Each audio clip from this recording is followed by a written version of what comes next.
अस्सलाम वालेकुम dear students. आज हम पढ़ने जा रहे हैं section formula for internal and external division. ठीक है, सेक्शन फार्मूला क्या होता है? जब भी हमारे पास कोई एक लाइन मौजूद होती है, जैसे यहाँ पर हमारे पास कोई एक लाइन सेगमेंट है, ये हमारे पास पॉइंट है ए और ये हमारे पास पॉइंट है बी। ठीक है, तो सेक्शन क्या करता है? सेक्शन फार्मूला ये करता है कि इस लाइन सेगमेंट को दो हिस्सों में डिवाइड कर देता है या अलग अलग कर देता है। अगर मैं लेट्स सपोज यहाँ पे कह देता हूँ हमारे पास कोई एक पॉइंट है यहाँ पे ओ। कौन सा पॉइंट है? ओ है। इस पॉइंट ने क्या किया? इस लाइन सेगमेंट ए बी को डिवाइड कर दिया या अलग अलग कर दिया। तो सेक्शन का मतलब क्या हुआ? अलग अलग करना या फिर डिवाइड कर देना, किसी भी चीज को अलग अलग कर देना। जैसे कि एक क्लास का सेक्शन बनाया जाता है, जैसे आप लोगों की क्लास है बीएस की, तो बीएस मॉर्निंग और बीएस इवनिंग, तो दो सेक्शन अलग अलग है। क्लास सेम ही है लेकिन उसके दो सेक्शन है, उसको डिवाइड किया गया मॉर्निंग और इवनिंग में। ठीक है, तो ये सेक्शन फार्मूला आज हमने पढ़ना है। लास्ट टाइम हमने पढ़ा था रेशियो फार्मूला। ठीक है, एक मेथड हमने कर लिया था, ये दूसरा मेथड है जिसको हमने सेक्शन फार्मूला का नाम दिया है। उसमें हमने ये किया था कि हमारे पास तीन पॉइंट्स थे जिनको हमने कोलिनियर पॉइंट्स कहा था, ए बी और सी। इस तरह हमारे पास तीन पॉइंट्स थे। अब हमारे पास क्या है? एक लाइन सेगमेंट है, एक लाइन सेगमेंट ए और बी का। ठीक है, इसके भी कुछ कोऑर्डिनेट्स हैं, इसी तरह पॉइंट बी के भी कोऑर्डिनेट्स हैं। ठीक है, और ये किस रेशियो में डिवाइड हो रहे हैं ये भी हमें पता होता है। लेकिन हमें इस पॉइंट का जो इंटरनली, पहला तो है हमारा सेक्शन फार्मूला फॉर इंटरनल, वो हमने चेक करना है। उसके बाद हम करेंगे section formula for external division. पहला इंटरनल, दूसरा हम करेंगे किसके लिए? एक्सटर्नल डिवीजन के लिए। तो इंटरनल के लिए क्या होगा? पॉइंट इस लाइन सेगमेंट के दरमियान में इनको कट करेगा। ठीक है, तो ये बनेगा हमारे पास इंटरनल फार्मूला। तो हमें ये जो पॉइंट, जिस पॉइंट ने इस लाइन सेगमेंट को कट किया है, इस पॉइंट के कोऑर्डिनेट्स फाइंड करने होंगे। पहले क्या था? पहले ये था कि ए के भी कोऑर्डिनेट्स थे, बी के भी थे, सी के भी थे, हमें बस उनकी रेशियो फाइंड करनी थी। अब हमें रेशियो भी गिवन होगी और दो पॉइंट्स भी गिवन होंगे। तो अब ये जो हमारा थर्ड पॉइंट है, इसके हमने क्या करना है? कोऑर्डिनेट्स फाइंड करने हैं। कोऑर्डिनेट्स फाइंड करने हैं, तो चले हम देख लेते हैं इसको हम कैसे करते हैं। तो सबसे पहले देखें कि ये कौन सी लाइन है? A B. डिवाइड, इसका मैकेनिज्म हम देख लेते हैं क्या है। डिवाइड द लाइन सेगमेंट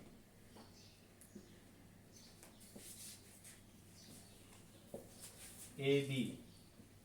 ठीक है, सबसे पहले क्या किया? इस ए बी लाइन को क्या कर दिया? डिवाइड कर दिया। किसने किया? ओ ने। ओके, किस रेशियो में किया? एम रेशियो एन में। तो ये आपके पास हो गई एम और ये हो गई ratio N. M ratio N में उसने, ओ ने ए बी को डिवाइड कर दिया। ओके, तो यहां से हम देख सकते हैं कि ओ ए ओवर ओ बी क्या है हमारे पास? M over N. ठीक है, तो यहां से हमें पता चला कि ओ ए की ओवर ओ बी इक्वल है एम ओवर एन के। तो ये रेशियोज भी हमें गिवन, ये कोऑर्डिनेट्स भी गिवन होंगे। लेट्स सपोज इसके कोऑर्डिनेट्स हैं x1 और y1 और इसके हैं हमारे पास x2 और y2। तो हमें क्या करना होगा? इस थर्ड के कोऑर्डिनेट्स, जो कि अगर मैं नाम दे दूं xy का, अगर मैं कह दूं हमारे पास ये जो कोऑर्डिनेट्स हैं वो हैं x और y, तो ये हमने फाइंड करने होंगे। इसी से ही हमारा फार्मूला बनेगा। अब सेक्शन फार्मूला है क्या? सेक्शन फार्मूला ये है कि O के जो कोऑर्डिनेट्स हैं x और y, दिस इंप्लाइज x की क्या वैल्यू और y की क्या है। तो x के लिए होता है m x2 plus n x1 over m plus n। Okay, और y के लिए होता है m y2 plus n y1 over m plus n। तो ये हमने बेसिकली करना क्या है? इन दो को प्रूफ करना है फॉर इंटरनल डिवीजन। ठीक है, इंटरनल डिवीजन के लिए हमें x भी फाइंड करना है और y भी फाइंड करना है। ये भी गिवन होगा, ये भी गिवन होगा, इसके कोऑर्डिनेट्स हमने फाइंड करने हैं, रेशियोज भी गिवन होंगी। ठीक है, तो इसका हम प्रूफ देख लेते हैं। प्रूफ बहुत ही आसान है। तो पहला इंटरनल डिवीजन के लिए प्रूफ देख लेते हैं। ओके,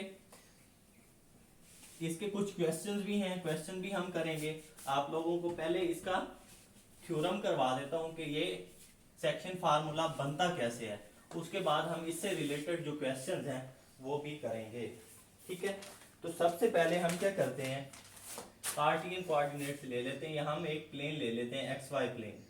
ठीक है, ये देखिए हमने एक प्लेन ले लिया, ये वाई एक्सिस और ये क्या है हमारे पास एक्स एक्सिस आ गया। ठीक है, तो यहाँ पे एक लाइन है, लाइन सेगमेंट, ये है आपके पास पॉइंट बी, ये है आपके पास पॉइंट ए, ये एक लाइन सेगमेंट है।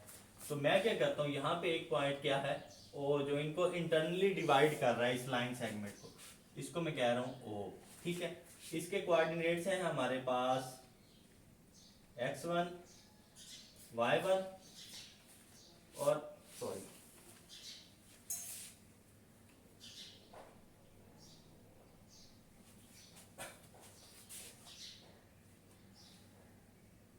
x1 y1, क्योंकि ये हम ड्रा कर देंगे, और ये है हमारे पास x2 y2, दो पॉइंट्स a और b, o ने इनको दरमियान से डिवाइड किया, x axis y axis. Okay, तो अब क्या करते हैं, हम इस a पॉइंट को नीचे रिजॉल्व कर लेते हैं। ठीक है, इसके ऊपर ड्रा कर दिया x एक्सिस के ऊपर, और इधर से भी हम इसको स्टैंड कर देते हैं। ठीक है, इसी तरह o को भी कर देते हैं, और ये जो o है इसके कोऑर्डिनेट्स क्या हैं जो हमने फाइंड करने हैं, x y है।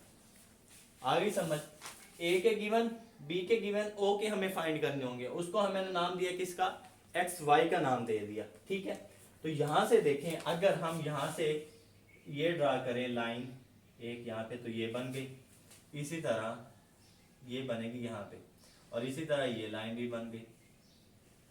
ओके, इसको मैं कह देता हूँ पॉइंट P, इसको मैं पॉइंट कह देता हूँ Q, कोई इश्यू तो नहीं है।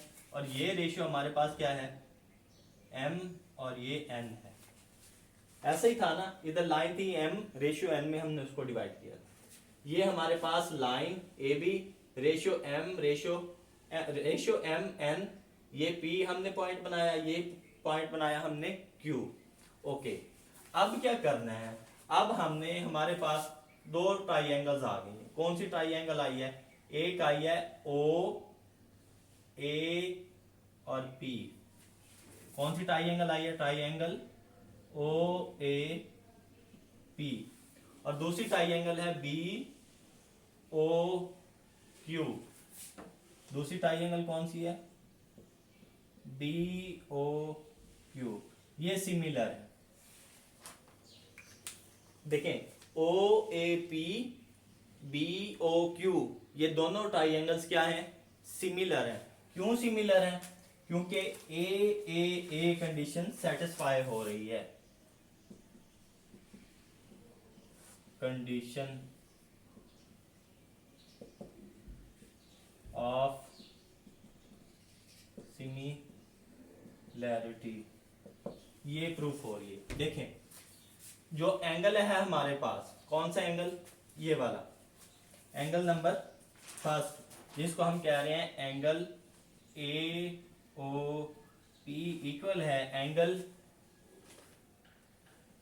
BOQ। ठीक है, दिस इंप्लाइज, ये क्यों इक्वल है, क्योंकि सेम लाइन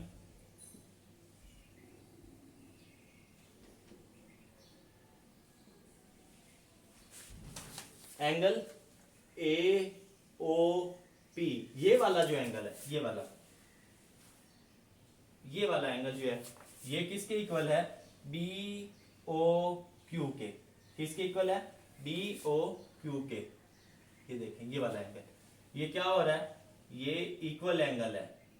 इक्वल क्यों है, क्योंकि सेम लाइन AB, इस लाइन AB पे बन रहा है।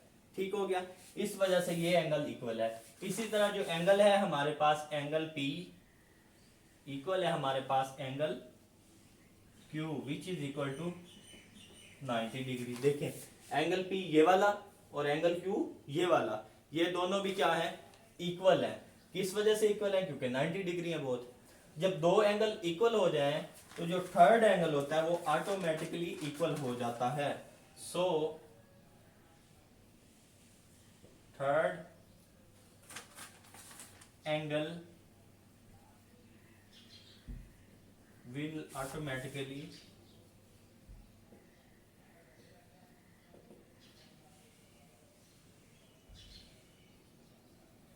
सेम। थर्ड एंगल क्या हो गया? ऑटोमेटिकली सेम हो गया। दो एंगल हमने देखे, A O P B O Q, ये इक्वल हुए। इसी तरह एंगल पी और एंगल क्यू भी इक्वल हुए। जब दो एंगल इक्वल हो गए तो third angle equal automatically equal हो गया। ठीक है, तो ये दो ट्राइंगल क्या है? सिमिलर हैं। जब इनके एंगल इक्वल हो गए तो अब इनकी जो लाइंस हैं, जो इनकी साइड्स हैं, वो भी आपस में इक्वल होंगी। वो कैसे इक्वल होंगी अब देख लेते हैं। ओ ए और O B, ratio A O over O B. इसी तरह हम देख लेते हैं ए पी और O Q, A P over O Q, और इक्वल है ये वाली लाइन ओ पी और बी क्यू। ठीक हो गया। ये तो थे हमारे पास एंगल्स। ये साइड्स की बात है। देखें ओ ए ओ और ओ बी, इस ट्राइंगल की ये वाली साइड, इसी तरह इस ट्राइंगल की ये वाली साइड, इसी तरह ए पी और ओ क्यू, इस ट्राइंगल की ये साइड नीचे वाली और इस ट्राइंगल की ये नीचे वाली साइड। ओके, इसी तरह इसकी पी क्यू पी ओ और ये क्यू बी, ओ पी और बी क्यू, ए पी और ओ क्यू, और ये हमारे पास ए और ओ बी। तो इनकी वैल्यूज देखें। अगर ए ओ हमारे पास क्या है? एम। ओ बी क्या है हमारे पास? एन। ए पी, अब ये P है, ये A है, तो P के अगर कोऑर्डिनेट्स देखें तो यहाँ पे भी यही है, X और Y ही है। ठीक है, तो यहां से हम लिख सकते हैं, क्योंकि ये इस तरह अलोंग एक्स एक्सिस की बात हो रही है तो सिर्फ हम एक्स एक्सिस ही लेंगे। तो यहाँ पे आ जाएगा x माइनस एक्स वन, ये x और ये क्या है? x1, x minus x one. Okay, नीचे क्या है? ओ क्यू, तो यहां से हम ले लेंगे x2 minus x2 minus x। इसी तरह ओ पी अब इसकी है परपेंडिकुलर या y एक्सिस की बात है, तो हम ये y वाले वो एलिमेंट वो लेंगे, वेरिएबल्स लेंगे y और y1। तो ये हमारे पास आ जाएगा, यहां से OP में आ जाएगा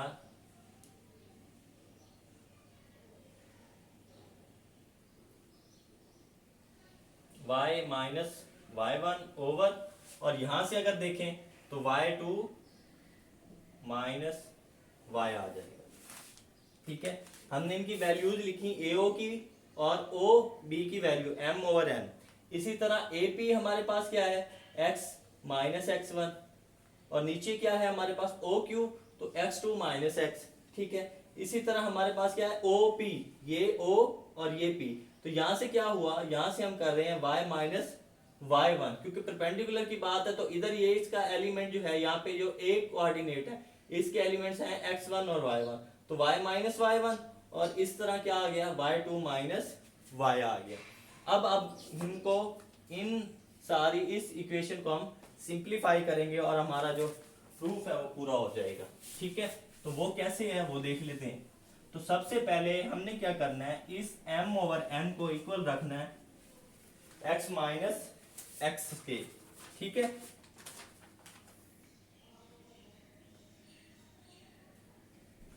ये आ गया हमारे पास m ओवर n इक्वल आ गया x minus x one over x2 minus x के, और इसी तरह m ओवर n इक्वल है y माइनस y1 के ओवर y2 माइनस y के। ओके, ये अलहदा ये इसके इक्वल हो गया पहले, फिर ये ही इसके इक्वल हो गया। तो यहां से देखें आपके पास आएगा m into x2 minus x over n x minus x one. ठीक हो गया। अब इस ज़रबे क्रॉस मल्टीप्लिकेशन कर दी हमने, तो यहाँ पे आ गया mx2 माइनस एम एक्स, और यहाँ आएगा nx, और जब इसको मल्टीप्लाई करेंगे तो माइनस nx1। ठीक है, इस माइनस nx को इधर ले जाएं और इस माइनस x को इधर लेके आए, तो यहाँ पे आया आपके पास mx2 प्लस nx1 इक्वल आ गया mx प्लस nx। ओके, तो यहां से हम x कॉमन ले लेते हैं, x आ गया तो यहां बचा m प्लस n। इस m प्लस n को यहाँ पे डिवाइड करें तो हमारे पास आएगा, इधर है mx2 प्लस nx1, जब यहाँ रह जाएगा हमारे पास this implies x is equal to mx2 plus nx1 over ये डिवाइड होगा तो m प्लस n, और हमने यही x के कोऑर्डिनेट के लिए हमारे पास फार्मूला आ गया mx2 plus nx1 over m plus n। अब इसी तरह y को भी सॉल्व कर लेते हैं, तो ये है हमारे पास, अगर हम ये देखें, इधर है हमारे पास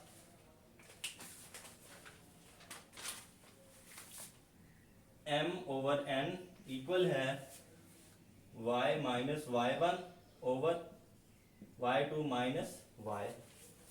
पहले x के लिए सॉल्व किया, अब हम किसके लिए सॉल्व करना चाह रहे हैं, y के लिए, तो यहां से आएगा हमारे पास my2 माइनस my इक्वल आएगा ny माइनस ny1।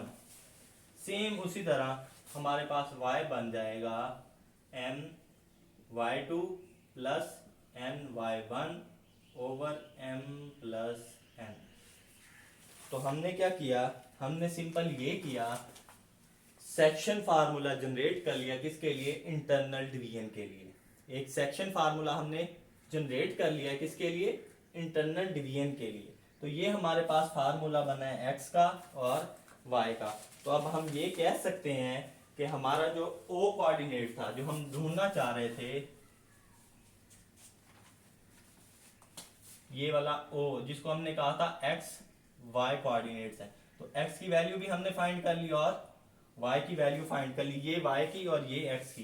तो अब हम जब o पॉइंट हमें कहा जाएगा कि a b आपको गिवन है, रेशियोज गिवन है, और थर्ड पॉइंट आपने जो इंटरनली इस लाइन ए बी को डिवाइड करता है, या बी सी ओ जो भी लाइन गिवन हो, उसको जो इंटरनली पॉइंट डिवाइड करेगा उसके कोऑर्डिनेट्स हम इस फार्मूले से और इस फार्मूले से फाइंड आउट कर सकते हैं। लेकिन ये किसके लिए है, इंटरनल डिवीजन के लिए। एक्सटर्नल डिवीजन के लिए फार्मूला चेंज हो जाता है थोड़ा सा, उसमें बस माइनस का फर्क आ जाएगा, यहाँ पे भी माइनस होगा, यहाँ पे भी माइनस होगा। तो अब हमने ये एक फार्मूला हमने कंप्लीट कर लिया है फॉर इंटरनल डिवीजन। ठीक है, तो अब हम इसका एक क्वेश्चन कर लेते हैं, और एक्सटर्नल डिवीजन इंशाल्लाह हम करेंगे कल। ओके, तो इसका जो पहला क्वेश्चन है बहुत ही इजी है, उसको देख लेते हैं।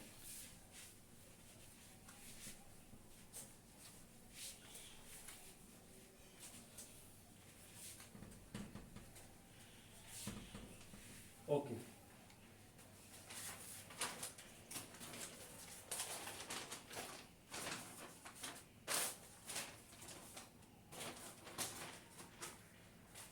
ये है हमारे पास question, if a and b are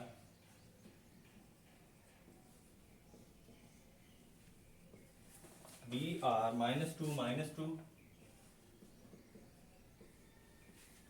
and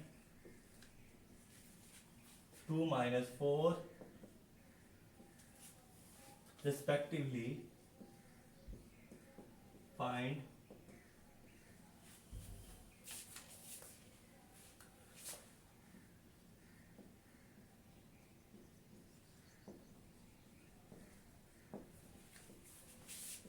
p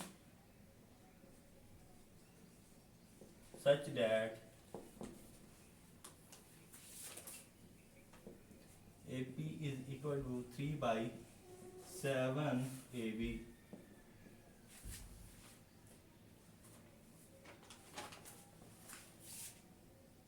and P lies on the line segment A B. ठीक है, ये हमारा क्वेश्चन है, ये हमें ये कह रहा है कि हमारे पास जो है दो पॉइंट्स हैं ए और बी। ए के ये हैं कोऑर्डिनेट्स, बी के ये हैं respectively. Find the coordinates of P. P के हमने कोऑर्डिनेट्स फाइंड करने हैं।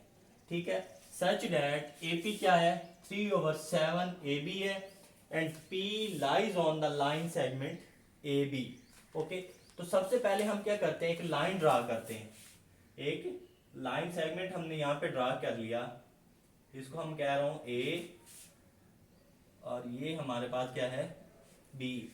ए के जो कोऑर्डिनेट्स हैं वो है -2 और बी के हमारे पास क्या है 2 -4 और वो कह रहा है P lies on the line segment A B.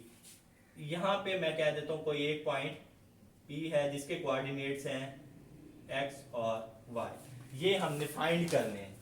ठीक है, अब ये हमें गिवन है। गिवन क्या है, यहां से देखें, गिवन है हमें ए पी इक्वल है 3/7 A B. A P equal है 3/7 ए बी, ये हमें गिवन है।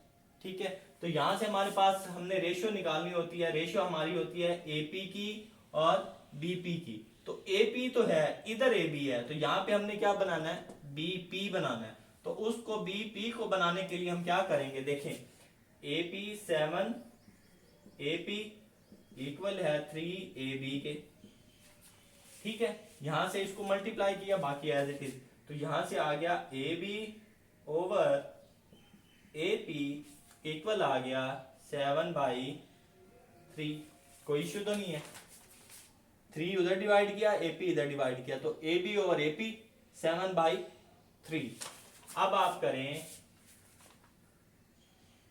इसको यहां पे लिख लेते हैं, A B over A P -1 equal है 7/3 -1। बोथ साइड -1 डिवाइड कर दें, तो यहां से आएगा A B minus A P over A P, इधर आ जाएगा 7 - 3/3। तो यहां से देखें A B minus A P, तो हमारे पास बचा क्या बी पी बच गया, और आ गया ए पी, और इधर आएगा 4/3 आंसर आ जाएगा। 4/3 आंसर आ जाएगा। देखिए A B minus A P, तो ए बी ये था माइनस ए पी ये था, तो बचा हमारे पास क्या बी पी, ये बच गया, और ए पी इक्वल आ गया 7 - 3 4/3। तो अब हमें पता चल गया कि ये यहां से हम लिख सकते हैं B P ratio A P equal है 4/3। तो इसकी वैल्यू ये, इसकी वैल्यू ये, तो यहां से हमें पता चला इसकी ए पी की वैल्यू है 3 और बी की वैल्यू है 4। देखें अब हमारे पास रेशियोज भी आ गई, कोऑर्डिनेट्स भी आ गए। अब हमने सेक्शन फार्मूला लगाना है और ये कोऑर्डिनेट्स एक्स और वाई के कोऑर्डिनेट्स फाइंड कर लेंगे। ओके, जो सेक्शन फार्मूला हमने पढ़ा है आप लोगों को, अभी मैंने बताया है कि एक्स क्या होता है, एक्स इक्वल होता है m into x2 plus n into x1 over m plus n। ये हम निकालते हैं x। तो यहां पे मैं लिखने लगा हूं सेक्शन फार्मूला। ओके, तो यहां पे लिख लेते हैं फॉर x के लिए क्या है हमारे पास mx2 plus nx1 over m plus n। तो यहां पे m क्या है 3, x2 क्या है हमारे पास, x2 है हमारे पास 2 प्लस n है हमारे पास 4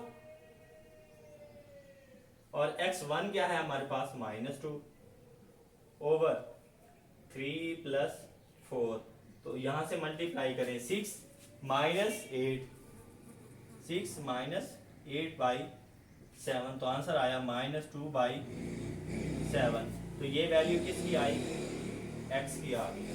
ओके, इसी तरह y हमारे पास था m y2 plus n y1/m+n आ गया। ठीक है, तो अब यहाँ से वैल्यू पुट करें m की वैल्यू हमारे पास 3, y2 की वैल्यू क्या है -4, प्लस n की वैल्यू है 4 और y1 की वैल्यू क्या है -2/7। तो 3 इंटू 4 -12 और 4 इंटू -8/7, तो आंसर इज -20/7, -20/7।